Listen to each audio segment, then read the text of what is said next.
Renungan malam sebelum tidur.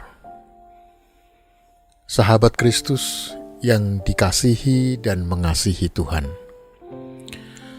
Beberapa tahun yang lalu, ketika saya mempunyai kesempatan melayani para mahasiswa, saya diikut sertakan dalam rombongan yang akan melakukan semacam studi banding pelayanan mahasiswa di India.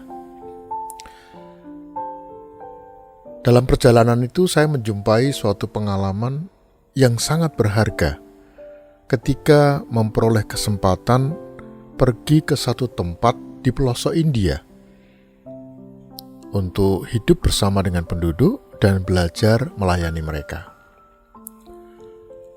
Rombongan kami mendapatkan tempat yang cukup layak untuk istirahat di malam hari. Kira-kira pukul 11 malam, saya terkejut dibangunkan oleh berbagai suara di luar kamar. Ada orang yang berteriak-teriak, ada suara bayi yang menangis, dan suasana di kamar sangat gelap sekali. Saya baru tahu kalau di tempat saya menginap itu setiap jam 10 malam semua lampu kamar dimatikan untuk menghemat bensin diesel.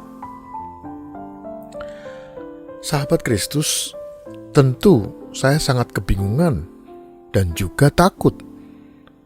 Karena bukan hanya suasana kamar yang gelap, tetapi juga suara teriakan dan tangisan di luar kamar yang tidak diketahui apa yang sedang terjadi. Dalam kebingungan itu, saya mencari-cari sesuatu di laci dekat tempat tidur. Puji Tuhan, ternyata ada lilin dan korek api yang rupanya memang sudah disediakan jika lampu dimatikan. Sahabat Kristus, ternyata cahaya lilin yang kecil itu ketika dinyalakan telah menyinari hampir semua tempat yang tadinya sama sekali gelap. Dan masalah di luar kamar pun bisa diketahui. Rupanya sedang ada orang-orang asing lain yang berdiskusi tentang tema yang sedang aktual saat itu.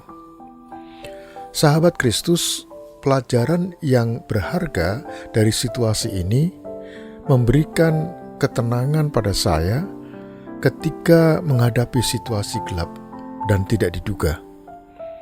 Yang perlu saya lakukan hanya menyalakan lilin. Terang Kristus yang ada di dalam diri saya.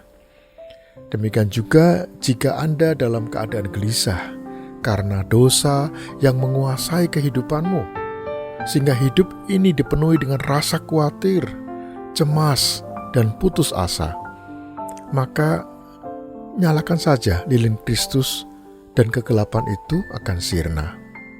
Sahabat Kristus, ternyata hal yang mudah dapat kita lakukan jika kita mau, yaitu ketika hidup kita dikuasai oleh kegelapan, apapun yang membuat kita takut, nyalakan saja lilin Kristus dalam dirimu. Hidupkan terang itu dalam dirimu supaya hidupmu kembali dalam terang. Firman Tuhan dalam kitab Yohanes pasal 8 ayat 12 tertulis demikian. Maka Yesus berkata pula kepada orang banyak, katanya, "Akulah terang dunia. Barang siapa mengikut aku, ia tidak akan berjalan dalam kegelapan, melainkan ia akan mempunyai terang hidup." Sahabat Kristus, di masa pandemik saat ini, mungkin kita sering bertanya-tanya, kapan pandemik ini akan berakhir dan bagaimana dengan masa depan saya? Bagaimana ya hidup saya minggu depan, bulan depan, bahkan tahun depan? Di mana saya akan berada 5 tahun atau 10 tahun yang akan datang? Nah, pertanyaan-pertanyaan ini tentu saja tidak bisa kita jawab. Biasanya kita hanya mempunyai cahaya yang cukup untuk melihat selangkah di depan kita, yaitu apa yang harus kita kerjakan sebentar lagi, atau yang bisa kita kerjakan besok pagi. Sahabat Kristus, seni hidup adalah menikmati apa yang dapat kita lihat dan bukan menggerutui hal-hal yang masih gelap. Kalau kita dapat mengambil satu langkah maju dengan keyakinan bahwa kita akan mempunyai cukup cahaya untuk mengambil langkah berikutnya, maka kita akan dapat meniti jalan hidup ini dengan gembira.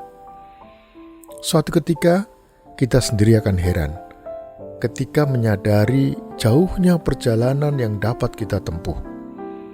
Hidup yang dipimpin Roh Kudus memberikan terang dalam hidup kita, terang yang cukup untuk meniti jalan masa depan yang masih gelap. Amin. Mari kita berdoa. Ya Tuhan, seringkali aku mengharapkan ada obor besar di tangan untuk menghapus bayang-bayang kegelapan dalam kehidupan ini. Padahal yang aku butuhkan sebenarnya hanya pelita atau cahaya kecil untuk terus-menerus dapat menerangi jalan hidupku, hingga aku kembali bersekutu bersama Engkau dalam keabadian. Amin.